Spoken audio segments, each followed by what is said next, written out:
La Sociedad Dominica de Medios de Comunicación, Sodomco, presenta A Pensar Más con Rosa María Palacios. Muy buenos días, señoras y señores, bienvenidos a Pensar Más con Rosa María Palacios a través de las emisoras de la Sociedad Dominica de Medios de Comunicación. La Sociedad Dominica de Medios de Comunicación está integrada por Radio Santa Rosa en Lima, 1500 kilociclos la AM, la amplitud modulada. Siempre repito eso por si falla algo en el internet, usted va a la AM y ahí nos ubica rapidísimo, o la FM 105.1 al sur de nuestra capital. Bien. También se une Radio Santo Domingo en Chimbote, Radio San Martín Arequipa, Radio Veritas Cusco, Radio Sapabu Callari, Radio Quillabamba en la Convención, donde nos ven por su plataforma televisiva, Radio Madre de Dios en Puerto Maldonado, donde nos escuchan y nos ven. También vamos con otra red de radios que se unen, radios amigas, como Huánuco, Radio Huánuco, Ayacucho, Radio La Voz de Ayacucho, Puno, Radio Pública, Radio La Decana, Ancash, Radio Moro, Lampa, Radio San Valentín, Radio Estación Solar en Abancay, Radio Cumbre en Huancayo, Radio Milenio en Satipo, Radio Oriente en Yurimagua, Radio Los Ángeles en Cajamarca, Pumaqui Estéreo. AM Tagua nos pone en podcast en todo el Perú y el mundo. Además, la página web de Radio Santa Rosa, www.radiosantarosa.com.pe. Ya estamos comunicados con Rosa María Palacios en este 7 de diciembre del año 2020. Rosa María, muy buenos días. ¿Cómo están ustedes? Estoy transmitiendo ya desde lejos de Lima, no en el Perú, por supuesto, no me he ido tan lejos. Y acá no hay ruido, así que espero que todos los que se han quejado por el ruido estén contentos de que no vamos a tener ruido esta semana.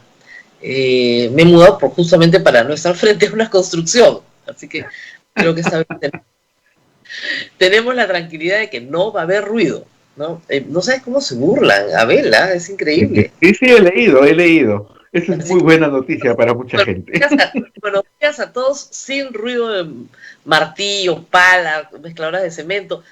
Lima es una ciudad en construcción y donde quiera, además con muchas construcciones que se pararon 2-3 meses durante la pandemia. Así que donde quiera que uno vaya, están construyendo algo. Me he conseguido un sitio donde ya, acá sí, no están construyendo nada. Entonces, no va a haber ruido de martillos ni de... Me decían, cómprate un micro, pero no es un problema de micro. Con un micro probablemente se filtre también el ruido exterior. Sí, y claro, es cierto. No soy dueña de la calle, ¿no? No me puedo parar y gritar, paren la construcción porque estoy transmitiendo un programa. O sea, es imposible. Así que aquí estoy con ustedes nuevamente en una mañana, a ver, hay que decirlo, mucho más tranquila, previa a un feriado.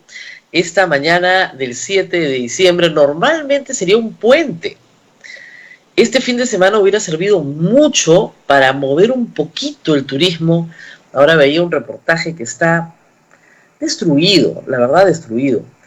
Pero no se pudo, justamente por los paros en todo el Perú.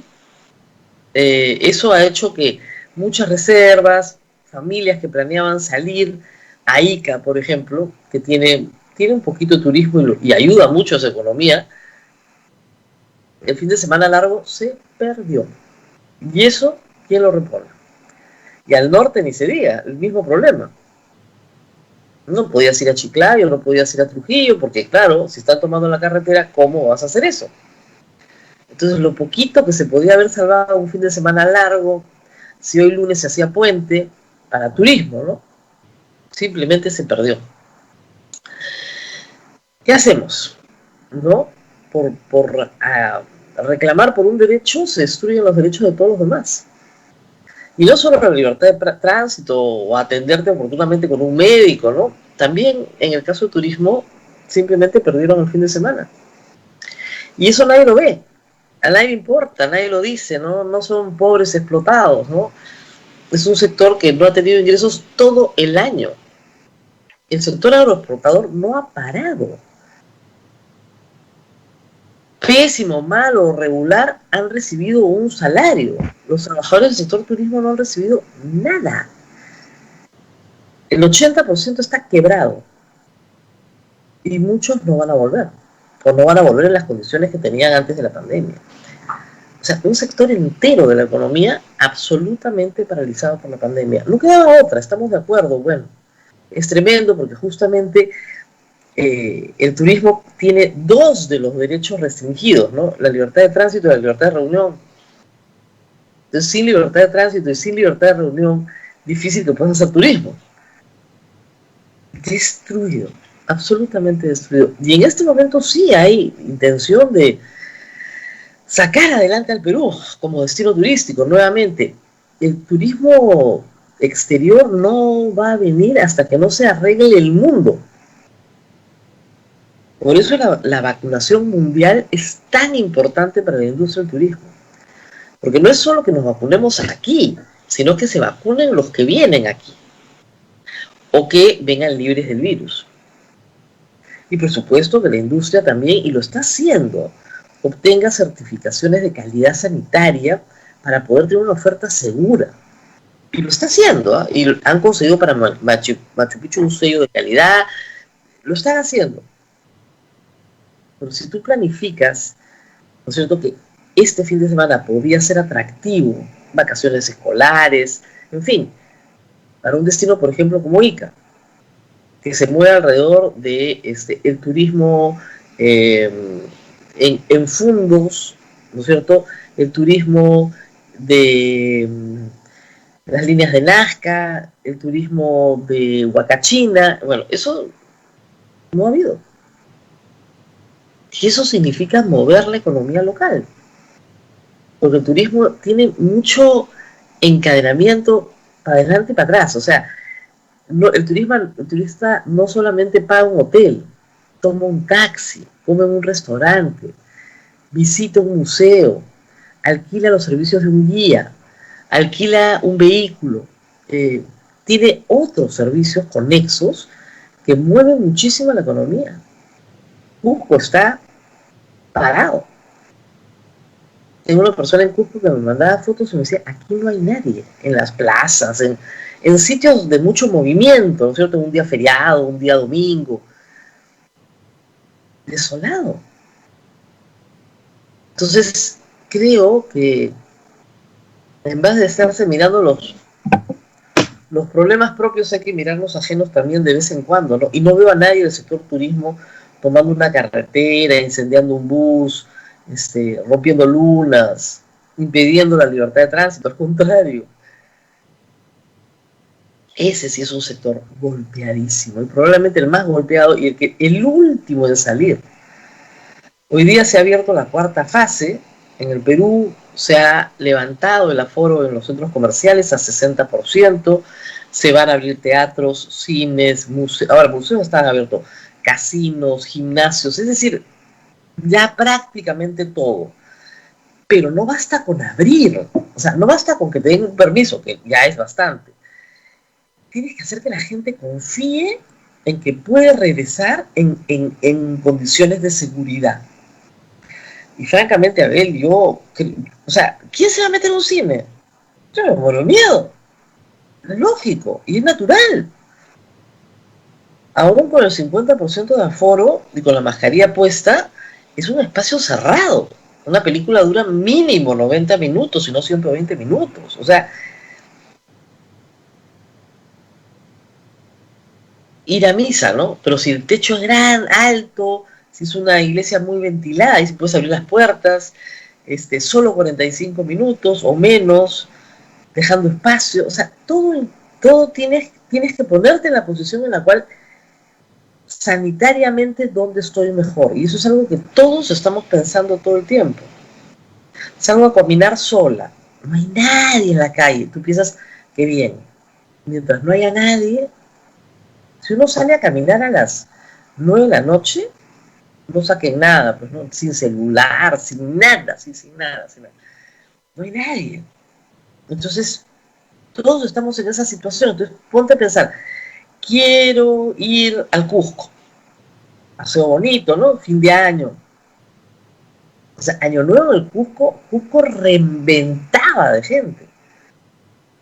Entonces, ahora voy a ir a un lugar donde nos vamos a aglomerar. La cola nos va a tener a todos juntos mucho rato. No. Entro a un museo, lo que nos está pasando con el convento, ¿no? Un museo es un espacio cerrado. La gente tiene mucho miedo. ¿cómo haces para que las personas regresen? Lo que sí está haciendo muchas familias es alquilar una casa, por ejemplo, ¿no? Eso sí, entonces los de la misma familia nos vamos todos juntos a otra ciudad, pero estamos todos en la misma casa. Cambiamos de ambiente, ¿no es cierto? Y de ahí nos regresamos. Entonces sí ha habido mucha incremento económico en materia de alquileres, por ejemplo, pero te mueve un poquito el turismo, claro, pues tienes que tomar un taxi, tienes que comprar comida, pero no es el turismo que estamos esperando en el Perú, ¿no? Y el turismo, los aviones, dicen, pero los aviones vienen llenos, porque eso es una cosa de locos, los aviones sí vienen a 100% de capacidad, pero claro, es el viajero de trabajo el que está viniendo, el consultor, el experto, el que viene a una fábrica a ver un problema, el que viene a cerrar un negocio, pero no es el turista de recreación, que es el que más gasta, el que se queda en promedio 5 días, el que hace más de una visita, o sea, no solamente va al Cusco, sino también quiere un poquito de Lima, o de repente quiere la línea de Nazca, o de repente quiere ver la selva de Iquitos, ya, ese es el que no ha regresado. Ese es el que no ha regresado, y ese es el que más gasta, y el que necesita el Perú desesperadamente. ¿Qué más tenemos que decir? Tenemos que decir que a pesar de que haya calma, bueno, la calma no va a terminar, no va a llegar, parece ser, este año, porque hay varios frentes abiertos. El primer frente abierto es la necesidad de una nueva ley agraria, salvo que decían que no necesitan ninguna ley y ya pues se quedan como está. Vamos a hablar de eso más adelante con Piero Gessi, ex ministro de Producción, que escribió un artículo muy interesante sobre un nuevo pacto para el agro, estableciendo una discusión tributaria que creo que es pertinente. Luego tenemos que hasta ahora el Ejecutivo no ha sacado el decreto de urgencia, no sé si lo habrá hecho esta mañana, el decreto de urgencia para que la norma que sacó el Congreso sobre la ONP sea inaplicable hasta que no se pronuncie el TC. Y tampoco sé si han mandado la acción de inconstitucionalidad del TC, espero que sí. Estamos un poco al pendiente de esa noticia, porque de nuevo, como otras, genera enormes expectativas, el Congreso lo hace a propósito, para que luego el Ejecutivo diga no se puede, y la demanda contra el Ejecutivo sea brutal. Porque créame, los trabajadores del campo no están mejor hoy día que el viernes, ¿ah? Pero para nada. Hoy día tienen, o sea, si se les va a aplicar, si no existe su régimen, van a tener un régimen idéntico al general. Por lo tanto, plata en el bolsillo van a tener menos. Menos, porque ya no van a recibir la alícuota de la CTS y de la gratificación. Entonces, plano, 900. Los que están en mínimo van a seguir recibiendo el mínimo. Los que están encima del mínimo también se les quita la alícuota de la CTS y la remuneración. Entonces, plata en efectivo, menos. Sí, menos. Y de nuevo viene esta cosa que es tan desagradable en el Perú, que a mí me molesta muchísimo, que es la demonización de ciertas actividades. O sea, una especie de culpa muy extendida en la intelectualidad limeña, que consideran que determinadas tareas son desdeñables, sobre todo el trabajo manual, y que el que lo realiza es un explotado. Que el trabajo manual no es el trabajo intelectual, y el que lo realiza por naturaleza es un explotado. Y al ser un explotado hay que protegerlo, ¿no? Es un tema de culpas rarísimo. Y por supuesto la empresa que lo emplea, que le da trabajo, es un demonio. Es un demonio que hay que luchar contra él. Es una caricatura absolutamente falsa, pero popular. Popular. Yo creo que hizo bien el gobierno decir, yo no juego, deroguen la norma, o sea, deroguen la policía, listo, no hay norma. Creo que tal fue la sorpresa que el día sábado seguían protestando y no sabían qué hacer, porque no pensaron que iban a derogar la norma en 3 días. La derogaron. ¿Y ahora qué hacemos? No sé. O sea, no quieren la norma, no hay norma, ¿y ahora qué hacemos? Todo el régimen agrario pasa al régimen general tributario también. O sea, ahí hay una trampa que tal vez ustedes no entiendan bien. Miren, Las exportaciones de todo, ¿verdad? Las exportaciones no pagan el impuesto general a las ventas. ¿Ok? Eso, por un lado. Por otro lado, todos los alimentos que vienen del campo están exonerados del IGB. Cuando usted va al mercado no paga IGB por la papa, ni por la cebolla, ni por la zanahoria. No se paga IGB por ningún cultivo. Entonces no es en el lado de IGB donde el Estado va a rentar. El único lugar donde el Estado puede sacar tributos es en el impuesto a la renta. Y para que haya impuesto a la renta, tiene que haber renta, es decir, ganancia, no venta, ganancia. El agrotecnificado de altísima calidad, son 10 grandes empresas en el Perú, entre las mejores del mundo, son pocas. ¿Ok? Y esas empresas se han demorado 20 años en ser lo que son hoy. Porque primero, Ica es un valle, varios valles además, donde lo que escasea es el agua. Entonces tienes que tener riego tecnificado, tienes que hacer pozos. Y el riego tecnificado es caro. Hay que invertir cantidades gigantescas de dinero durante mucho tiempo. Cualquiera que conoce Ica sabe, por ejemplo, que en las pampas de Villacurí había un desierto. Y hoy ese desierto es verde, pero convertir un desierto en tierra de cultivo cuesta mucha plata y mucho tiempo. El regreso, el retorno en la agricultura de ese tipo no es instantáneo. Esa agricultura que tiene mejores precios, por supuesto, si no, no se haría.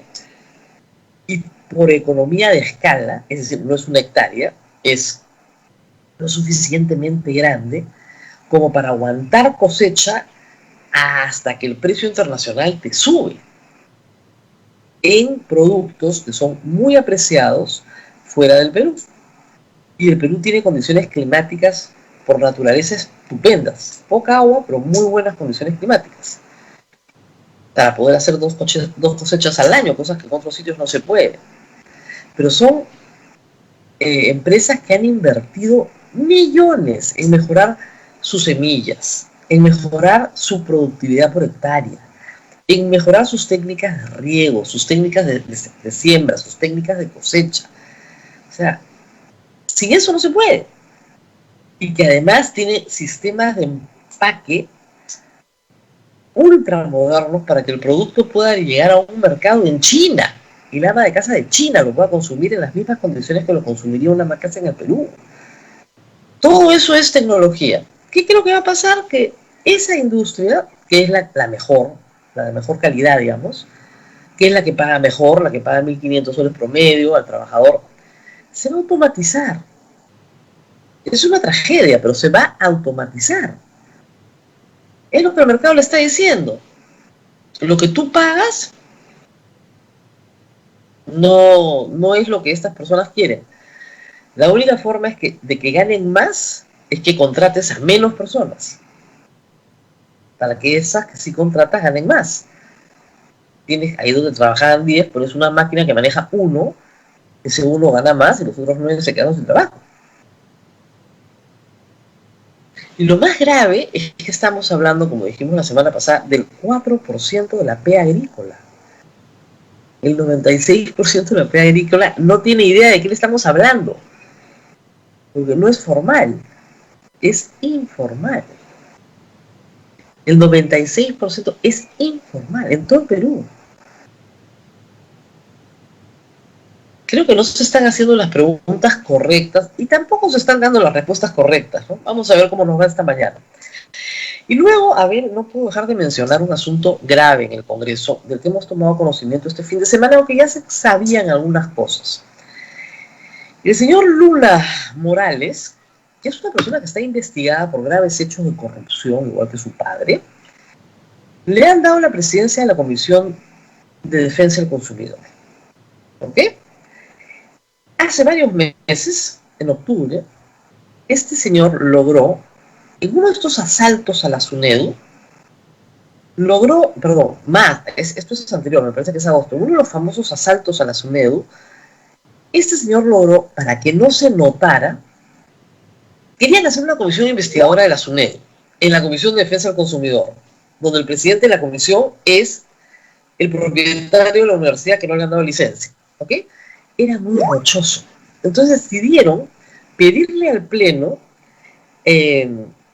calidad de comisión investigadora, que se puede, contra todos los organismos del Estado, que son organismos regulatorios.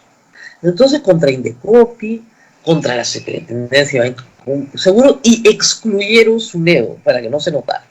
Para averiguar qué, todo, para investigar cualquier irregularidad que suceda en esos organismos, como si la Contraloría no existiera, ¿no es cierto? Bueno, muy bien. Acto seguido, el señor Morales se ha, digamos, dedicado a la Superintendencia de Banca y Seguros. Y lo que quiere es el secreto bancario de todos los peruanos. Eso no lo puede hacer su comisión. Tú puedes decir, vamos a investigar a Rosa María Palacios. Perfecto. ¿Por qué? Tiene que haber una causa probable de algo, ¿no es cierto? No para chantajearla, para darle esa información a unos asaltantes que la secuestran. No, para eso no, ¿no es cierto? Es para una investigación. Entonces tienes que explicar para qué. Y uno por uno. El señor quiere que le den toda la información de las investigaciones en la unidad de inteligencia financiera. La pregunta es ¿para qué? ¿Quiere saber si lo están investigando a él? Es lo más probable. Son fortunas bien extrañas, la verdad. Pero quiere información, porque información es poder, y poder es una forma de chantajear, de amenazar, de perseguir. Y la superintendencia, a través de la señora Socorro Geisel, ha dicho claramente que hay información que es confidencial y que no se puede entregar, que es el registro de deudores de todo el Perú. ¿Quién le debe plata a quién? ¿Y cuánto? ¿Para qué quiere saber eso el señor Morales? ¿Para qué quiere saber? Como la señora Socorro Geisel lo ha dicho en El Comercio, el día domingo, ayer la han citado para que vaya mañana, no, el 9, para que informe de estas declaraciones y que entregue la información. Los pedidos de información son enloquecidos, pero enloquecidos. Estoy dando algunos ejemplos. Quieren, en buena cuenta, toda la información reservada en beneficio de nosotros, de los ciudadanos. Toda esa información la quiere. Quiere además que le den las actas de directorio de todos los bancos del Perú. Cosa que la superintendencia tampoco no tiene, salvo que haga una fiscalización. Quiere conocer dónde está la plata, de quién es la plata, a quién le debe la gente, de todos y cada uno de los peruanos, el señor Luna Morales. Es francamente un peligro. Es un peligro a la democracia, es un peligro a la seguridad nacional. Hace muy bien la señora Geisel de no entregarle nada. Ya le han entregado, me han dicho que le han entregado un camión de cajas. Y después pidió que fueran virtuales. Archivos de archivos de archivos de archivos. Papel. Es espantoso este Congreso, de verdad, es espantoso. Porque las presidencias de la comisión, de comisiones, están en manos de delincuentes. A ver, el señor Alarcón en fiscalización, acusado por delitos graves, acusado ya, o sea, no está en investigación, acusado. El señor Acuña, comisión de presupuesto, sentenciado, tiene condena, no lo están investigando, condenado. El señor Luna Morales con su padre, investigados por graves hechos de corrupción, incluyendo al colaborador eficaz en la OMPE, que señala que su partido fue inscrito de manera irregular y que controlaban el Consejo Nacional de la Magistratura. Además, el problema de las coimas de Castañeda al Ocio. El señor Chejade en la Comisión de Constitución. Su hermano fue preso por el tema de las brujas de Cachiche. Y él salió libre porque tenía inmunidad parlamentaria y porque lo protegieron en el Congreso. Ese es el presidente de la Comisión de Constitución. Ahí tienen 4 fichas. Estamos hablando de personas en graves, que controlan el Congreso. Que controlan el Congreso. Entonces, estos señores quieren la información de todo el Perú. Secreto bancario, unidad de inteligencia financiera, registro de deudores, todo. ¿Para qué lo quieren? Para extorsionar, para chantajear, para amenazar, para irse sobre el patrimonio de las personas. Dios sabe para qué, pero nada bueno puede ser. Nadie puede creer que el señor Morales está interesado en investigar un problema de corrupción. Nadie lo puede creer. Y eso es lo que está pasando, y es bien grave. Mientras tanto, hay que decir, dejando esto, mañana va a ir la ministra de Salud, la doctora Macetti, al Congreso, hoy o mañana ya, no, mañana es feriado, tiene que ir hoy. Tiene que ir a exponer varias cosas sobre la pandemia, en particular el tema de las vacunas. La semana pasada, el viernes, hubo un debate en el Congreso, Abel, que era una vergüenza, pero una vergüenza. Se aprobó una ley para que las vacunas entren, se certifiquen rápidamente, todo eso está muy bien. Pero el debate, el señor Pocomocrote, que es médico de UPP, dijo que las vacunas iban a cambiar el ADN de las personas, y es médico. Ya no puedo creerlo. La vacuna va a cambiar el ADN de las personas. O sea, gracias a Dios las vacunas no se hacen en el Perú. Gracias a Dios se importan. Dios mío, ¿cómo es posible que alguien pueda ser tan limitado? Yo no soy científica, pero no soy tan ignorante. O sea, que las vacunas van a cambiar el ADN de las personas. O sea, ¿en qué nivel de ignorancia puedes estar? O sea, ¿este señor no lo vacunaron de polio de chico? ¿No le pusieron la vacuna de tétano, difteria, la triple? ¿No le pusieron varicela? ¿Nada? ¿Ni mitad? ¿No lo han vacunado nunca de chiquito? Esa debe ser la explicación. Porque que yo sepa, a todos los niños peruanos, de mi generación y para abajo, el Estado o el sector privado, pero alguien los ha vacunado, porque las vacunaciones en el Perú han sido masivas. No creo que nos haya cambiado el ADN. Y se sigue vacunando contra la polio, se sigue vacunando la triple, se sigue vacunando difteria y debería seguirse vacunando. Ya paró la alerta porque se ha vacunado y el resto del país está vacunado. Hemos tenido vacunaciones masivas contra la rubiola para niñas, sobre todo las mujeres se tienen que vacunar contra la rubiola, hay que recordarlo siempre. Las mujeres en edad reproductiva tienen que haberse vacunado contra la rubiola. Es bien importante, porque si te da rubiola embarazada, tu hijo va a tener muchísimos problemas.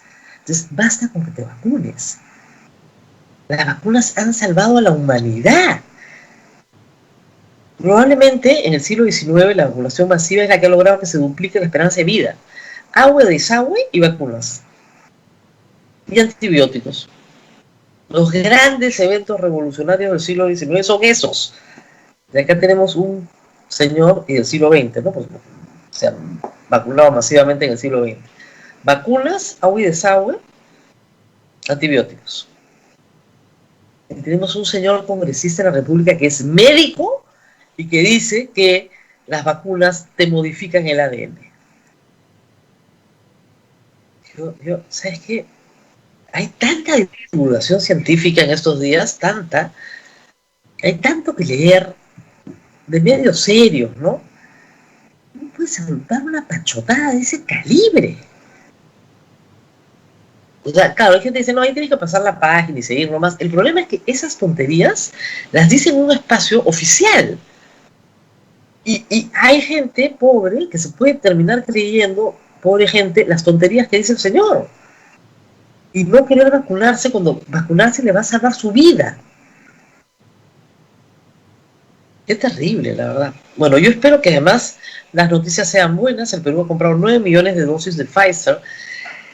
Y ahí vas a tener que comprometer al sector agroindustrial peruano porque tiene cadena de frío. Yo pensaba ayer, le están tirando piedras a todo el sector agroindustrial en el Perú, a todas las industrias de pesca, extractivas, y son esas las que te van a salvar. La mejor cadena de frío la tiene la industria pesquera, de lejos, pero toda la industria alimenticia tiene cadena de frío. Todos los ganaderos tienen cadena de frío. Necesitas una cadena de frío que te garantice que las vacunas estén a menos de 70 grados. Si no utilizas la cadena de frío del sector privado, no sé cómo vas a vacunar a 24 millones de personas en 3 meses. Y existe la cadena de frío.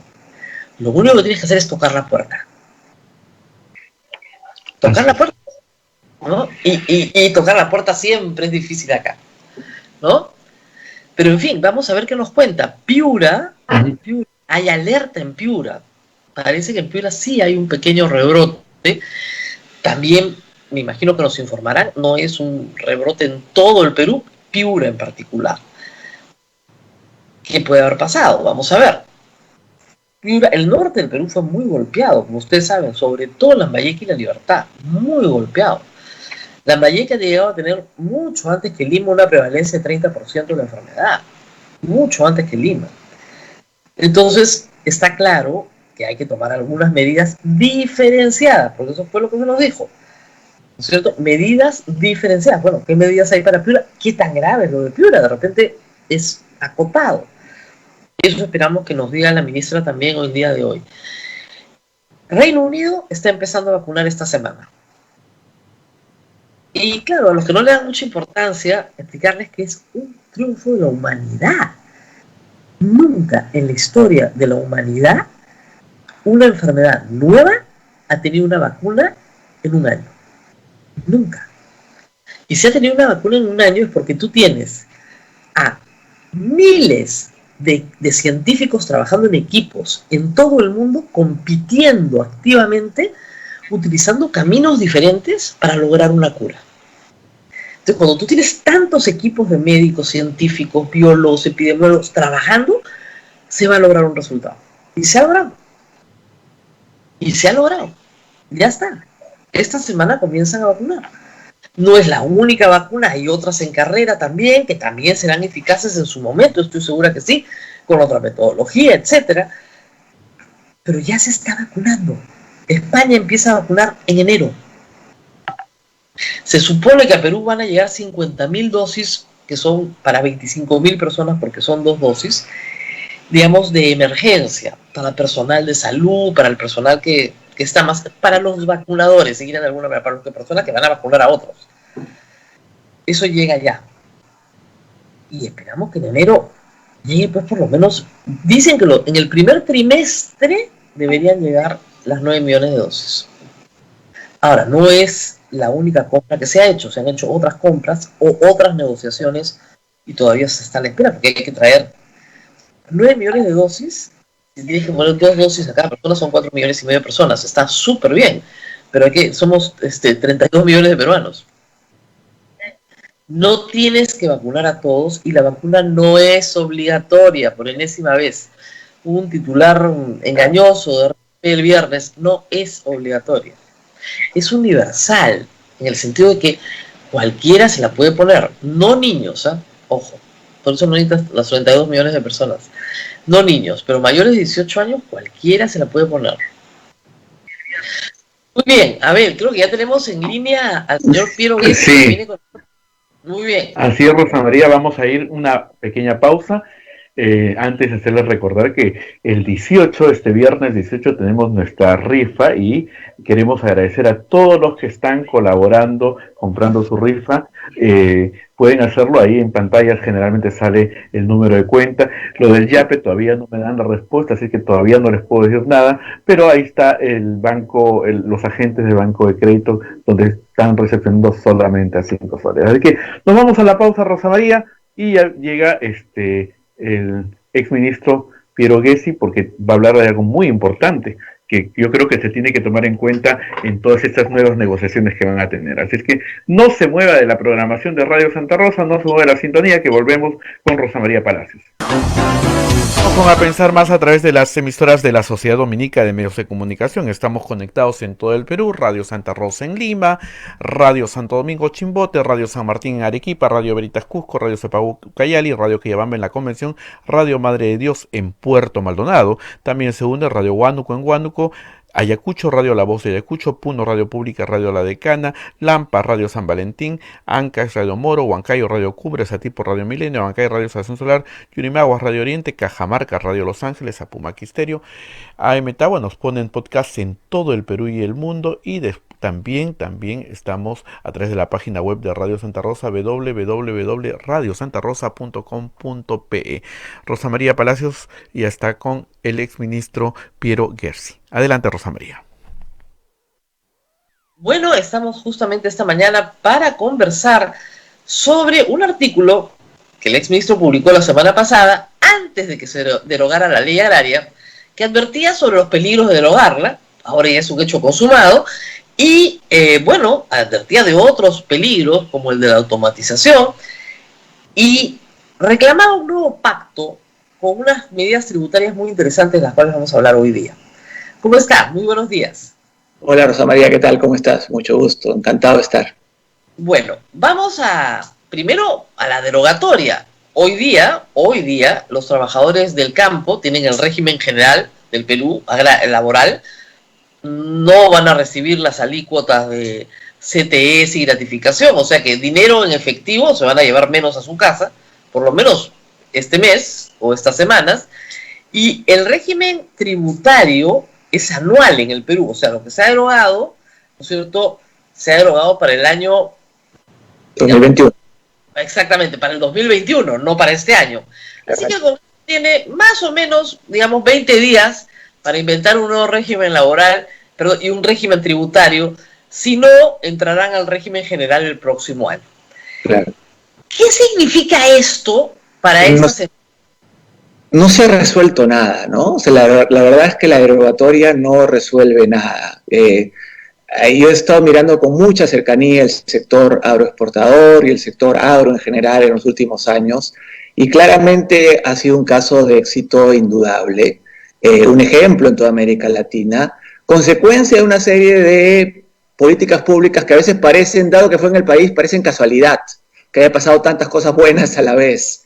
Digamos, los proyectos de irrigación, Chavimochic, Olmos, el SENASA, que es entidad que abre, mercados y acuerdos fitosanitarios con países, firma protocolos, los TLCs y la Ley de Promoción Agraria, con dos componentes importantes, ¿no? El laboral y el tributario. El laboral es muchísimo más importante que el tributario en términos de estar adecuado a la realidad productiva de un sector que tiene pues una estacionalidad muy marcada. He visto a veces declaraciones de laboralistas que hablan de que el sector es muy competitivo porque aprovecha ventana oportunidad, ¿no? Pero que tiene que pasar al régimen general. Como que hay una contradicción clarísima en el hecho de que este es un mercado de productos frescos, con una época muy marcada de cosecha y packing, ¿no? Los packing están muy cerca a los campos y tienen que salir muy rápidamente para que ser consumidos por el consumidor del mercado del hemisferio norte, ¿no? La ley, pasarlo a la ley general, a un componente permanente, a un componente temporal, no resuelve nada, simplemente pone más burocracia.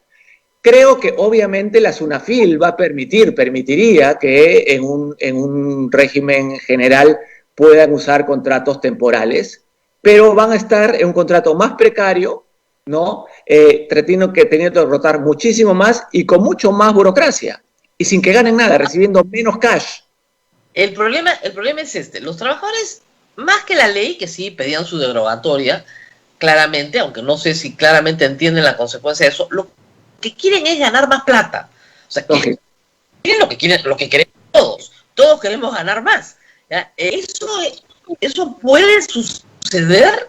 O sea, para vestir un santo hay que desvestir otro. Y la teoría extendida, muy simplista, es que las empresas agropecuarias están bollantes, así me decían ayer, bollantes, tapadas de plata, se les sale por las orejas y pagan pésimo, con sueldo mínimo, a sus trabajadores agrarios. Yo creo que un margen para mejora hay, Rosa María. O sea, yo creo que es evidente que hay que empatizar un poquito. Yo creo que nos ha faltado, yo veo como dos discursos que a veces no conversan, que ambos son de alguna manera verdad. Por un lado tenemos el discurso que es este milagro económico en la agroexportación peruana, que debe ser un motivo de orgullo de los peruanos. Ojalá tuviéramos más sectores como la agroexportación que generan empleo, son altamente productivos y en que hemos desplazado a Chile, a Argentina, en muchos productos, ¿no? Eso es por un lado. Y eso es verdad.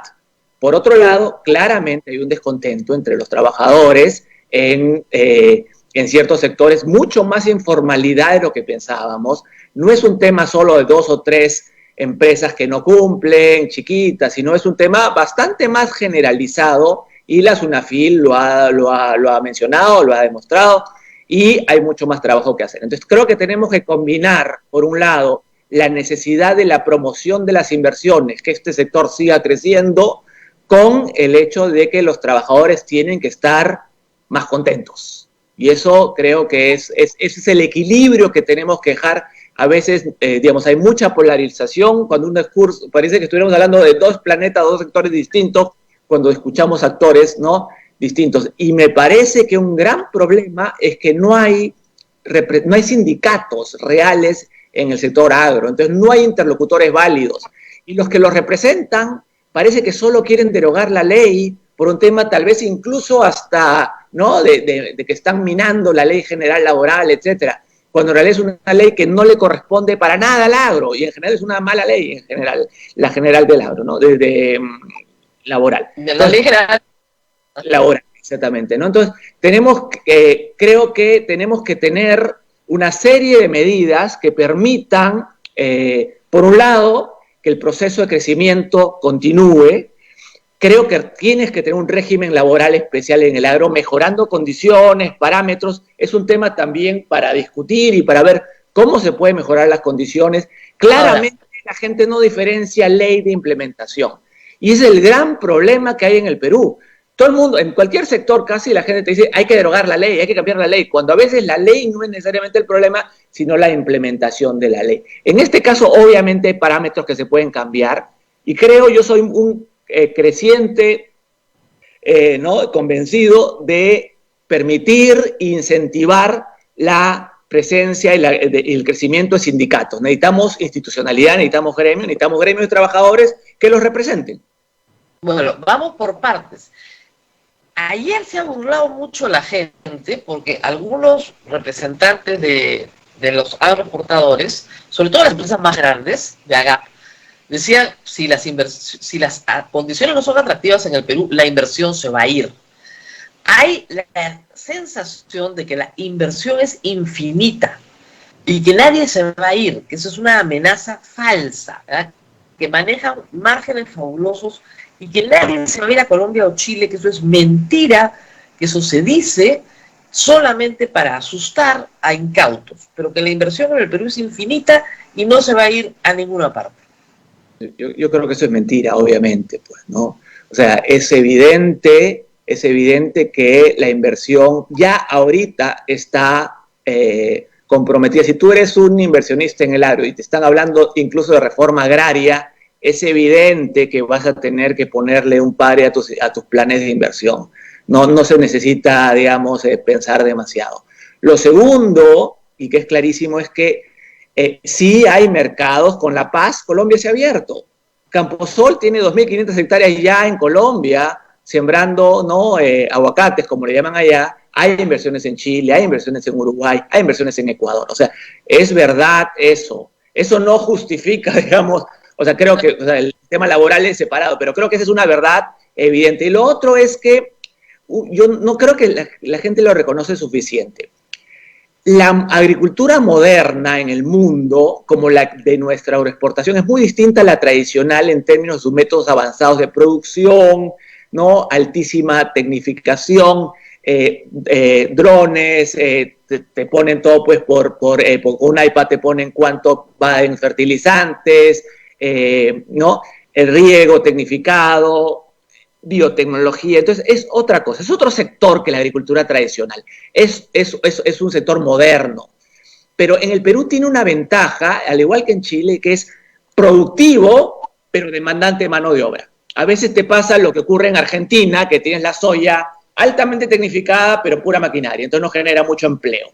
En el Perú, nuestra agro tiene ese combo, productividad, empleo, que es fundamental mantener. En el campo no hay tecnología todavía para reemplazar gente, porque, digamos, la tecnología está para los otros staples, digamos, pero en el packing, en las plantas de packing, hay ya la tecnología. Y si uno va en un extremo, digamos, lo que va a hacer la gente es los empresarios van a empezar a automatizar mucho más intensivamente, o sea, parar inversiones primero y segundo automatizar. Eso no puede ser una buena noticia para el Perú, cuando la gran tragedia en el Perú y en muchos países es la falta de generación de buen empleo. Entonces tenemos que asegurarse que la parte del crecimiento y la inversión está ahí en la nueva ley de... Ahora, para los que estaban protestando en la calle, en la carretera, y los que los apoyan, que no son pocos, ese empleo no es bueno, ese es un empleo malo, eso es un empleo de mala calidad, un empleo que paga 930 soles como mínimo, es un empleo que no quieren, que no debe tener nadie, que nadie debe ganar 930 soles, como hemos escuchado. Entonces, bueno, yo si fuera empresario tendría que automatizar, porque lo que yo puedo ofrecer no lo quieren. Entonces, si no lo quieren, hay que automatizar. Es una tragedia, pero no hay otra explicación. Yo creo que sería terrible y creo que no puede ser la solución. O sea, yo dudo que sea... uno de los problemas es que al no haber interlocutores, uno habla con voceros, pero no hay gente que están representando la gran mayoría de trabajadores. Y además que no quieren trabajar además, digamos, no seamos ingenuos, ¿no? Yo lo he dicho toda la semana pasada. De la nada aparece este reclamo. Y las cosas no aparecen de la nada. Acá hay una intencionalidad política que estaba direccionadísima para quebrar el gobierno de Sagasti. El gobierno de Sagasti se los puso a todos en posición adelantada y dijeron: deroguen todo. Nosotros lo derogamos también. Entonces se acabó. Les quitaron la discusión, les quitaron el escenario. Pero acá hay un aprovechamiento político, por supuesto. O sea, no es raro que sea... consecuencias más allá de las vidas humanas, ¿no? O sea, con terribles consecuencias, par de muertos. No asumen las consecuencias, pero bueno. Y entonces, lo que puede significar para este grupo de trabajadores, o sea, muy grande, ¿no? Cientos de miles, que tienen un empleo que puede mejorar condiciones, es evidente, y creo que también yo mismo me he sorprendido cuando ya he visto con más detalle si hay un nivel de informalidad laboral mayor al que pensaba. Y creo que claro. Eso hay que... Ahora, conversando con Alonso Segura, nos decía una cosa que a veces, como decíamos, la gente no tiene en cuenta. De todo el trabajo agrícola en el Perú, incluyendo todo, ¿okay? Encuesta Nacional de Hogares, él nos decía que el 96% es informal. Y el 4% es formal. Entonces, el ataque es sobre el 4% formal. El 96% informal va a seguir siendo informal. El problema es que probablemente no sean 4% formales, sino probablemente después de todo esto sean 2% formales. Porque vas a arrojar más gente a la informalidad o al desempleo, porque la automatización reemplaza. Y la informalidad, cuando tú te pones muy rígido, lo que crece es la informalidad. O sea, ¿cómo será rígido que el 96% es informal? Yo creo que hay otras razones que no tienen que ver con la rigidez del mercado laboral, sino con el tipo de productos. También. No, es fundamentalmente. Claro. ¿Qué es lo que pasa? La gran mayoría de parceleros peruanos, muchos herederos de la reforma agraria, no tienen acceso a riego tecnificado. Entonces, si tú no tienes acceso a agua controlada, no vas a poder insertarse en una cadena agroexportadora. El presidente de AGAP, Alejandro Fuentes, que es una excelente persona, justo ha empezado a trabajar articulando cadenas de valor en Cajamarca, en Ayacucho, en Ancash, Y eso es algo que es una tarea pendiente un poco de la agroexportación. O sea, ¿cómo logramos que deje de ser digamos, una historia más costeña de empresas grandes integradas verticalmente y poco a poco insertamos a más pequeños productores para que se formalicen? La verdadera formalización no es estar en un papel o en una lista. La verdadera formalización es lograr llegar a estándares de calidad y productividad sostenibles que te exigen los mercados modernos. Y eso significa que puedan producir sus paltas, sus espárragos y los puedan vender en cadenas de valor formales. Ese proceso va a requerir lo que estoy hablando yo, una especie de pacto social. Va a requerir, por un lado, que el Estado subsidie el riego tecnificado y que este aumento de impuesto a la renta, lo que yo proponía es, no tiene ningún sentido que los agroexportadores, después de 20 años, sigan pagando 15% de impuesto a la renta. ¿Por qué? Yo también quiero pagar 15%, todos queremos pagar 15%, ¿no? Entonces, creo que lo que tiene que ocurrir es que se eleve progresivamente, tal vez para evitar el shock, por el tema de alguna predictibilidad de las inversiones, y que parte de ese dinero, o una buena parte, se utilice para exactamente ayudar a insertar a ese 96%. En el valle, no sé, en Pacasmayo, en el valle de Jequetepeque tienes 42.000 hectáreas de arroz, ¿no? Y tienes 2.000 de espárragos, con un tremendo impacto ambiental en el tema del desperdicio, y tendrías espacio para, con una combinación de riego tecnificado, asistencia técnica y algo de financiamiento, insertar a pequeños productores en palta, espárragos, bueno, ahí en espárragos en particular, pero en la sierra hay mucha posibilidad de hacer palta. ¿Por qué? Porque entramos justo antes de que entre la costa peruana y después de Colombia. Precios altos. Hay espacio, pero el Estado como que se ha abandonado un poco. Bueno, es el Perú, ¿no? Explicar algo que creo que es complicado.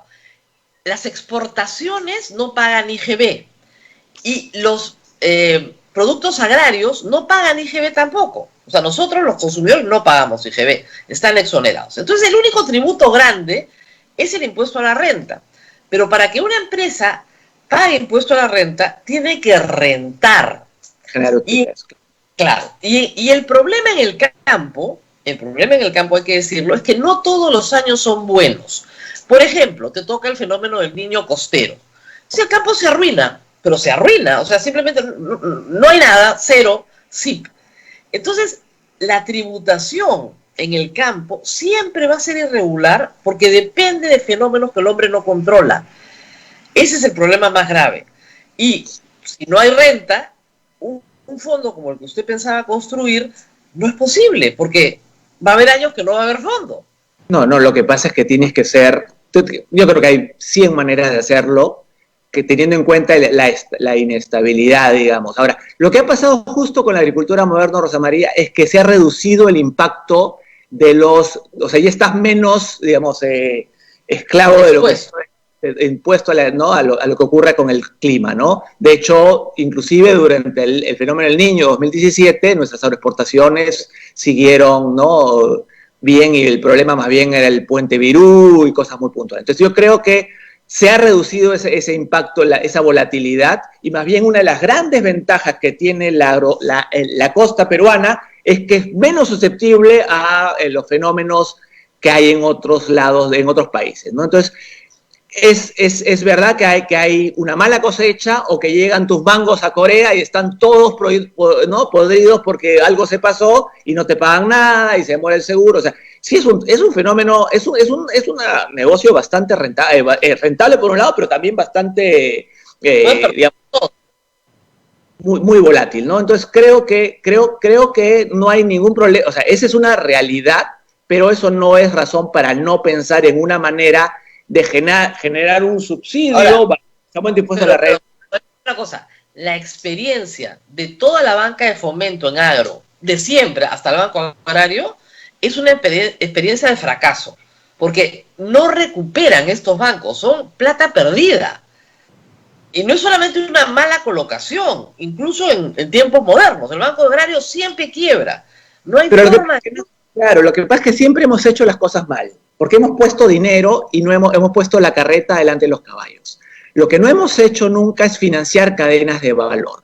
Por ejemplo, tú tienes una empresa, y te hablo de una empresa puntual, Westfalia Fruit Perú, es una empresa que no tiene campos casi, solo vende paltas y casi todo lo compra a pequeños, medianos productores en todo el país, que creo que está en 14 regiones. Ellos ayudan a los productores que ya tienen riego tecnificado con plantines de buena genética, que tienen buena productividad, los ayudan para certificarse, trabajan conjuntamente con los pequeños productores para ver cuáles son los estándares que Global Gap te requiere, que es una certificación internacional, y después ellos le compran la cosecha y lo venden y les pagan, ¿no? Entonces, es un trabajo en el cual ya tienes una cadena de valor de mercado y van a ellos poder trabajar solo con aquellos que ya tienen el riego tecnificado. Si tú das subsidio para que más gente tenga la infraestructura de riego tecnificado, amplías tu número de, digamos, de potenciales productores que se insertan en la cadena. Pero en este caso ya es una cadena de verdad. El problema ocurre con una tractora que le pone la disciplina al mercado. El problema ocurre cuando simplemente el Estado da dinero sin pensarlo y se desperdicia. Más bien, mi propuesta siempre ha sido, pensemos en cadenas de valor, grande, pequeño, se articulan y se financia lo que falta, que es a veces tengo que construir cierta infraestructura para tener el riego tecnificado o para tener la certificación, y eso ya existe, es acelerar un proceso que ya existe. No podemos darnos el lujo de avanzar a digamos, todavía yo creo que esa parte tiene que ir mucho más rápido porque es un potencial tremendo que no sabemos si en 20 años va a estar. Ahora, tú hablas de empresas tractoras en tu artículo. Exactamente. ¿Ya? Es una, sí. Claro, que jala a toditas las demás. Claro. Eso se está haciendo. Muchos me han dicho que eso se hace, no en la intensidad que se debería hacer. No, exactamente, debería darse muchísimo más. Las cadenas de valor son una manera moderna en que se ve en Corea pasan, claro, digamos, el tema de tractoras que jalan a proveedores pequeños, que les ayudan, trabajan juntos, los hacen mejores, y las tractoras tienen acceso a algo que no tienen, que es la tierra. Porque muchas de las tractoras no tienen tierra. Lo que tienen es la tecnología, el conocimiento y algo de financiamiento, ¿no? Entonces, esa combinación, y ahí tiene que estar el Estado. El Estado tiene que ayudar para financiar parcialmente con el ingreso del impuesto a la renta, en mi opinión, que el aumento del impuesto a la renta, a la agroexportación, y con algo de asistencia técnica, digamos, un reactiva bien hecho para el agro, que financie cadenas de valor de una manera más permanente. O sea, existe el FAE Agro, ¿no? Pero de una manera financiar cadenas de valor para ver qué te falta para poder entrar. Y eso existe, Rosa María, no es... Ahora, hablemos más o menos, yo no tengo las cifras, pero ¿cuánto tributa por impuesto a la renta la agricultura en general? O sea, la pequeña agricultura no va a tributar nada y la mediana probablemente tampoco, pero la gran agricultura, ¿de cuánta plata estamos hablando, digamos, al 15%? No tengo el número exacto, pero es reciente. ¿Sabes qué? Lo que ha pasado hasta el 2016, 2017, tal vez no era tan grande, ha venido creciendo. O sea, no te olvides que hemos pasado a ser unos grandes. El arándano, por ejemplo, ha sido un boom espectacular. Hemos pasado de 0 a 1.000 millones de dólares, básicamente en 6 años, ¿no? En ventas. No, lógico, pero es un cultivo bastante rentable, que ha funcionado bastante bien. Entonces, yo creo que no hay que negar que es un sector que en los últimos años ha mejorado su rentabilidad. Creo que hay que ser muy cuidadosos cuando ponemos esos gráficos comparados entre exportaciones, ¿no? Con otros indicadores. Hay que ser, ¿no? Creo que es, en realidad, no hay comparar utilidades contra salarios. Claro. ¿Ok? Pero si tú me dices utilidad, o sea, y de ahí saco el impuesto a la renta y lo doblo y me sale el 30, ¿no? Pero si estamos comparando el gasto total, que es la venta, con el salario, evidentemente la venta siempre va a ser mayor que el salario porque el precio de venta incluye al salario, porque es uno de los costos, ¿no? Es una cosa de locos. Pero el problema es que creo que no estamos viendo las cifras porque tengo la sensación de que muchos creen que esta es la gallina de los huevos de oro, y cuando veamos las cifras de tributación por impuesto a la renta, de repente pues las utilidades no son tan fabulosas como todo el mundo cree. O sea, sí, no son las utilidades, digamos, de la minería. No, definitivamente no son. No. Es un sector, para comenzar, es mucho más pequeño que la minería. es un sector que tiene una reciente el éxito agroexportador, ¿no? Claro, Entonces, pero es más pequeña que la pesca. como exportaciones, no. Como ¿No? Como exportaciones. No, como exportaciones no, ya estamos hablando de 7.500 millones de dólares, ¿no? No, aparte como PBI. Lo que pasa es que la pesca es básicamente un fenómeno de orina de pescado y la cantidad de anchovetas en el mar, digamos, es estable básicamente, tiene que ser estable para poder ser pescado. Entonces no, la agroexportación es el segundo motor del crecimiento en este momento en el Perú.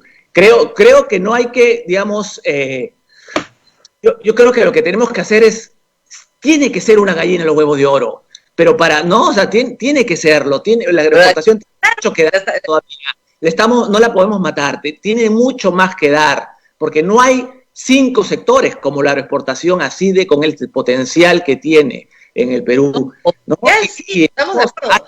Competitivos. El potencial es inmenso, porque tenemos la tierra, tenemos el agua, tenemos muchas cosas, tenemos el clima, puedes hacer 2 cosechas, el potencial es inmenso. Pero lo que hemos visto es que la sociedad peruana, por lo menos las clases medias limeñas, la intelectualidad, la academia, repudia ese modelo. La izquierda peruana lo repudia. Le parece espantoso, le parece explotador, le parece malévolo, malvado, le parece destruye. Entonces, es muy difícil ese modelo, ¿no? Yo creo que si lo conoces, a mí, yo no soy tan asiduo de redes sociales.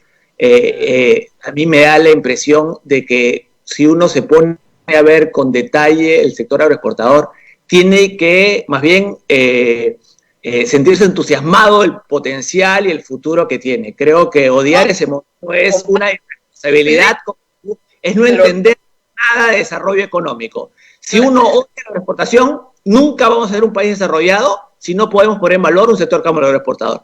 Si eso no podemos, ya no podemos nada. Entonces creo que hay que mantener, digamos, este motor de crecimiento. Tenemos que corregir claramente todo este tema laboral y de inconformidad de la gente. Tenemos que fomentar el crecimiento de los sindicatos. Tenemos que hacer, mira, hay un tema que, digamos, obviamente los empresarios han tenido muchos problemas y creo que acá no es el tema de defender el comportamiento generalizado del empresariado. Un tema que es paradójico es que hace 5 años, bueno, la SUNAFIL se creó en el 2013, odiaban la SUNAFIL. El empresariado quería que no exista la SUNAFIL, que no hay estándares laborales. Ahora te piden que fortalezcan la SUNAFIL porque la SUNAFIL es un trabajo, etc. Eso es exactamente lo que queremos. El Estado no se puede poner de costado. El empresariado en general quiere que no haya Estado. Lamentablemente, necesitamos Estado y mercado trabajando juntos para poder hacer las cosas bien. Y en este caso, requieres una SUNAFIL fuerte, con buen presupuesto, que fiscalice a la gente sin escrúpulos, que aproveche a los trabajadores y que no está, digamos, cumpliendo la ley ni cumpliendo lo que debería ser, pues, lo que yo he dicho, es un pacto social que tiene que tener Perú mínimo. No vamos a ir a ningún lado si la gente no está relativamente tranquila. No hay forma de hacer inversión en esa manera. Claro, pero digamos, este sector, el sector de agroexportación, es uno de los poquísimos sectores que no ha parado en todo el año. Exactamente. No ha parado. Y las personas que han sido empleadas no han entrado a su pensión perfecta. No han perdido sus ingresos, como si hemos perdido miles de peruanos, ni se han visto reducidos en sus ingresos. Se les ha seguido pagando.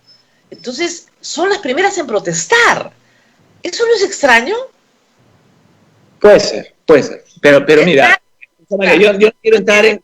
Hay 20 he escuchado, hay muchas teorías y muchas cosas que suenan razonables. Yo no conozco suficiente para saber qué está pasando detrás. Pero sí es verdad que si uno habla con la SUNAFIL, te dice, ha habido un descontento previo. Pero el descontento vale la pena negar. Pero el descontento previo, en un Estado de Derecho, se hace hacia aquellos que, digamos, con toda deslealtad a las normas, maltrataron o no pagaron o no cumplieron. Entonces, yo entendería que una protesta laboral se diera en la puerta de la empresa que maltrató, que no pagó, que evade. pero no una protesta generalizada contra la mera existencia de una ley. O sea, ese es el problema. Hay que tener en consideración que lo que pedían eran aumento de sueldo, que no se... O sea, si ya estás ganando el mínimo, no hay forma de que el Estado te aumente, salvo que aumente el mínimo para todo el Perú. Y esa es la otra posibilidad, o sea, aumentas el mínimo. Pero no querían ganar lo que ganan ahora, querían ganar el doble de lo que ganan ahora, querían 80 soles o 70 soles ya los menos recalcitrantes, ¿no es cierto? Entonces querían un sueldo mínimo que fuera el doble de lo que es hoy en el Perú, cosa que creo que es poco viable, pero voy al punto, o sea, esta no es una protesta, contra solo, digamos, los abusos de una empresa en particular. O sea, yo entiendo que eso sucede y está mal que suceda, pero no es una... O sea, han pedido la derogatoria de la ley y digamos, si usted ve el discurso que los asesora, porque los asesora, están en contra del modelo, o sea, de exportación. Están en contra de la empresa de exportación. Hay una cosa que a mí siempre me ha llamado la atención, Rosa María, que es evidente, y esto era antes, es evidente que dentro de los componentes de la ley agraria, el componente más importante y el determinante para el éxito de la agroexportación ha sido el régimen laboral, con una flexibilidad que se adecua a las, digamos, características productivas del sector. El tema tributario ha sido absolutamente marginal por el hecho de que por tiempo ni siquiera ganaba mucho dinero, ¿no? Y ese es un tema más reciente. Sin embargo, ha habido mucho más, ha habido un grupo de gente que siempre ha dicho, no, el componente laboral no importa, lo que importa es lo tributario. Eso es absolutamente alejado de la realidad y me hace pensar que el análisis tiene que ver por una preocupación de que esta ley de promoción agraria estaba minando la ley general, ¿no? Pero mire, laboral. Construcción civil se liquida al trabajador semana a semana, porque la obra no dura para siempre. Termina la obra y pasa a otra obra. Nadie pretende que te quedes en un edificio que está terminado, ¿ya? Entonces trabajas aquí, trabajas allá, trabajas acá. Es muy parecido al sistema agrario. Cosecho aquí, cosecho allá, trabajo en 4 fundos, en 5 fundos, en 6 puntos el mismo año. Construcción civil es lo mismo, además en especialización más, porque los que ponen vidrios terminan de poner vidrios y se van al siguiente edificio a poner vidrios. Entonces, ¿por qué no se puede hacer lo mismo que construcción civil? No lo sé, pero esa es una cosa muy rara. Y además, una de las cosas que ICA tenía es pleno empleo, que era un orgullo para ICA. Todo el mundo tenía trabajo. Poco, pero trabajo. Ya no quieres pleno empleo, ya no quieres una modalidad en la que puedas rotar de fondo en fondo, que es la naturaleza, porque para cosechar necesitas 10 veces la gente que tienes el resto del año. No la vas a contratar todo el año. Yo creo que eso es evidente y no hay forma de generar un modelo sostenible que no incluya esas características peculiares en el agro, que no es solo en el agro peruano, o sea, conocemos en todo el mundo hay regímenes especiales para el agro, ¿no? Entonces, creo que eso no es obvio. Yo sí quisiera resaltar que no son 1 o 2 empresas que son las offenders, digamos, sino que ha habido un problema más general. No son solamente 3 empresas y todas las otras 3.900 nos portamos bien. Entonces, creo que ha habido un problema mucho más generalizado del que yo conocía y cuando he visto los detalles me doy cuenta que es verdad. De hecho, la SUNAFIL ha pasado un proceso de formalización, creo que ha formalizado 70.000 personas el año pasado en el agro, entonces había clarísimamente un montón de trabajadores que no están incluidos en la planilla y eso no está nada bien. Entonces, creo que ese es un mea culpa que tiene que hacer el empresariado en general, porque aparte puede ser que tú no contrates gris, pero le compres la producción a uno que contrata gris y como que se blanquea en la explotación. El certificador ya no se da cuenta que no era tuyo. Entonces, yo creo que ese es tiene que haber un mea culpa del sector agroexportador también, porque no ha sido un estándar, pues, suizo. Entonces, creo que tenemos que trabajar también, reconocer eso y reconocer que tenemos que, o sea, hay un margen, Rosa María, porque este sector es un sector que tiene muchísima capacidad de crecimiento y de darle mucho más al Perú, integrar a mucho más productores, pero tenemos que cambiar algunas cosas y verlo de manera más integral, que era un poco la idea del artículo que incluí. Bueno, Abel, ¿tenemos alguna pregunta del público, por favor, antes de despedirnos? Bien, solamente si la derogatoria de esta ley está favoreciendo o no a los agricultores, es más o menos lo que se está repitiendo, o todo sigue igual. Para mí la derogatoria los hace peor. Yo creo que la derogatoria perjudica a los agricultores. Primero, digamos, hay que pensar la economía siempre en términos estáticos e dinámicos. Dinámicamente, por todo lo que hemos hablado del potencial, ¿no? Menores inversiones, automatización, etcétera. Hoy día, porque tienen que estar en el régimen general temporal, recibiendo menos dinero en cash y con mucho más incertidumbre. Entonces, creo que no está logrando nada. Entiendo que hay una comisión que en 15 días más o menos tiene que hacer una propuesta de ley. Ojalá se logren incorporar, digamos, ideas correctas. La ley inicial era muy simple. La ley de promoción agraria del 2000 era muy simple. No podemos pensar algo, digamos, demasiado grande. Y bueno, yo creo que ahora estamos en un limbo, pero tenemos que salir rápidamente porque digamos, es una pena que estemos así.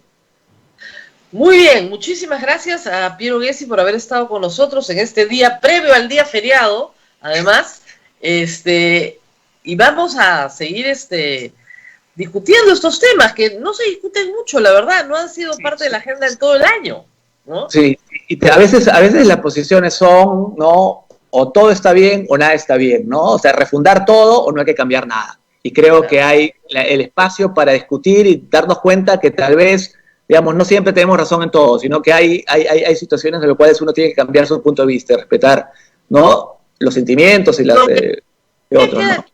Es que, le digo, sea cual sea la ley que afecte al 4% formal, de repente amplía un poquito los informales, o sea, a la formalidad, de repente reduce un poquito la formalidad. Pero para el 96% informal no hay ninguna respuesta. Es que no tiene que ser la ley. Justamente eso requiere un trabajo importante del Estado. Minagri se ha borrado en el Perú. Minagri en los últimos años no ha hecho un trabajo de inserción de pequeños suficientemente grande. Entonces, hay mucho trabajo de implementación. No es la ley lo que va a formalizar al 96%. Necesitamos que mucho más se reconviertan de la subsistencia a cultivos modernos. Y eso requiere un trabajo de Minagri, que bueno, es otro tema.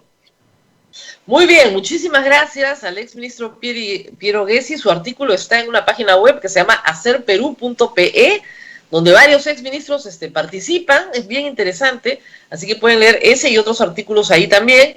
Y Hacer Perú sigue haciendo Perú, así que van a haber más artículos sobre el tema. Muy bien, muchísimas gracias por haber estado con nosotros. Muchísimas gracias. Y a ver, nos vamos yendo, pero no sin antes recordar a todos nuestros oyentes que son muy, muy generosos y la verdad que estamos muy agradecidos de que puedan participar en el sostenimiento de la radio. Y quiero aprovechar para todos los que me escriben diciéndome mermelera, cuánto te paga el gobierno, la publicidad del Estado, y esas tonterías. Radio Santa Rosa vive de la caridad pública, es una obra de beneficencia pública. Hacemos esto para el bien de la sociedad, tiene una misión, es una radio pastoral, tiene una misión evangelizadora, es una radio católica, la primera radio católica del Perú, además la más antigua, y somos parte de una red de radios a nivel nacional. Y además tenemos radios amigas, aliadas, con las que compartimos este material gratuitamente, porque esta radio no tiene fin de lucro, es una asociación civil sin fin de lucro. Nosotros este material lo regalamos a todas las radios del Perú que lo quieren usar. Entonces creo que 5 soles en una rifita, como dicen, no lo va a hacer usted más pobre ni nosotros más ricos, pero sí ayuda a sostener una radio que no tiene prácticamente publicidad. A veces hay algo, pero muy rara vez, de alguien que pide que realmente se pase su publicidad. En general, en las zonas más alejadas del Perú, donde estamos como red, hay publicidad del Estado, muy poquita de campañas. ¿Por qué? Porque las radios son radios muy confiables, radios en las que la gente cree y a donde que hay que avisarle que vaya a una vacunación, que saque su DNI o que viene el friaje, ahí estamos nosotros. Con el Estado, sin el Estado, vamos a estar igual. Es una radio de mucho servicio, además. Entonces, 5 soles, no creo. Nosotros vivimos de nuestras actividades, de la rifa, de los paseos, ¿no es cierto?, que este año no se han podido hacer. Nada, nada. Ni un paseo, ni un paseo. Y tenemos muchos paseos a Santa Rosa de Quibes, a lugares que son importantes para la radio, desde la misión de la radio. No hemos podido hacer nada, ninguna actividad. Entonces, sí, les pedimos, y la iglesia también nos ayuda, o sea, la basílica nos ayuda. No hay basílica, no hay misa. Entonces sí, o sea, sí las hay porque se están haciendo por internet, pero no presenciales. Entonces, como les digo, la rifa es más importante que nunca. Todos los años la hacemos, y la hacemos en una kermés, en el Colegio Santo Tomás de Aquino, que está dentro de la misma manzana del convento, que es una obra dominica. Este año no hay colegio, no hay kermés, no hay paseos. Entonces, de verdad que 5 solcitos, y está ahí los banners, miren, es facilísimo, lo pueden hacer desde su teléfono. No hay que moverse. Antes vendíamos las rifas en la puerta de la iglesia, pero no hay iglesia. Así que si no hay estas cositas, y el radio, les aseguro, miren, se maneja con una austeridad dominica. Así es, realmente. Entonces, no es que haya un dispendio de nada, pero de nada. Digno sí, pero bien acotadito todo. O sea, que no crean que su plata no se va a gastar bien. Muy bien, Abel, nos tenemos que ir despidiendo. Esperemos que la ministra Macetti hoy día nos cuente cosas importantes sobre la pandemia y cuándo nos van a vacunar. Eso.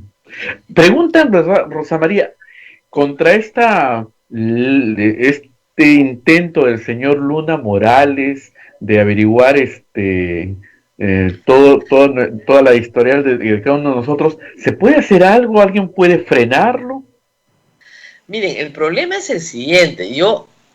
A ver, es verdad que las comisiones investigadoras tienen derecho a pedir información, pero tú no puedes hacer una comisión investigadora con un tema abierto en el sentido de que no tiene límites. Vamos a investigar cualquier irregularidad cometida por el Indecopi. Tráigame todo. Señor, pero ¿qué? ¿Qué está usted buscando? ¿Qué es lo que usted está investigando? Todo para ver qué han hecho mal y reventarlos. O sea, así no funciona la justicia. Ni siquiera la justicia penal. Los fiscales no pueden salir de pesca a ver qué cosa encuentro. En ninguna parte del mundo se llama phishing, está prohibido. Ya, eso es lo que el señor Luna Morales tiene que entender. No puede pedir todo para ver qué encuentra.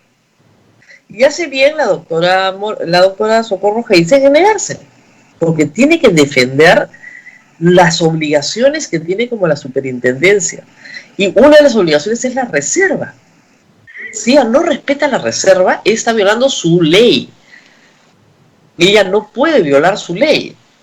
Y el señor Luna Morales no puede ser una persona instigadora a que la señora Socorro Geisel viole la ley.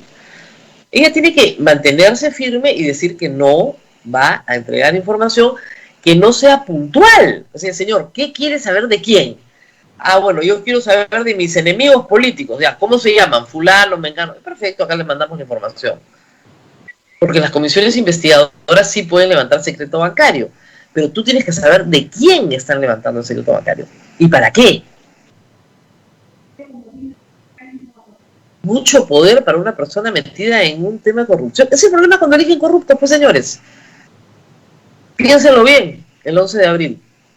No metan corruptos al Congreso. Ese es el problema que tenemos ahora. Muy bien, nos tenemos que despedir. Ahora tenemos que despedir, Rosa María, nos tenemos que ir.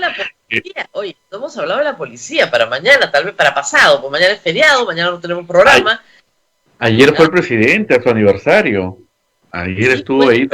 Entró ayer con Enrique Castillo en Canal N, a las 7 tuvo una entrevista, y dijo que el pase de retiro de los 18 generales era un error.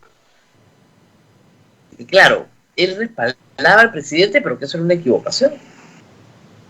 Habrá Obviamente esos generales van a poner acciones de amparo y las van a ganar, ¿eh? Yo no tengo duda. Pero de repente ni siquiera tienen que poner las acciones de amparo. No habló de una restitución, no dijo eso. Hay que ser precisos, ¿ya? No dijo eso. Pero sí dijo que estaba mal lo que se había hecho. Que era un error. Que no respaldaba al ministro, pero sí al presidente. Esa parte no la entendí bien. Sí. No, era una decisión apresurada, pero que respalda al presidente. El presidente lo nombró a él, ¿cómo lo va a respaldar? ¿Ya? Pero el frente policial ha costado a un ministro, y ha costado que el presidente se contradiga a sí mismo en 3 días. Porque dijo que no lo iba a sacar, que respaldaba la decisión y que era una buena decisión. 3 días después no había ministro, había nuevo ministro, y el nuevo ministro dice que es una decisión apresurada, pero que respalda al presidente. Desastre. Qué desastre, Dios mío, la Policía Nacional. En fin, a ver, ¿se ha transmitido bien, alto y claro? Sí, totalmente bien. Sí ha llegado todo, la señal ha llegado muy bien, sin ningún ruido. Así que la gente está muy contenta, muy agradecida. Martillazo, sin taladro. No, además, el edificio que están construyendo mi casa está entrando acabados. Eso es, me tengo que mudar. O sea, ya el ruido es infernal. Y no te queda más remedio que cambiarte de sitio, pues, porque ¿qué vas a hacer? La gente se...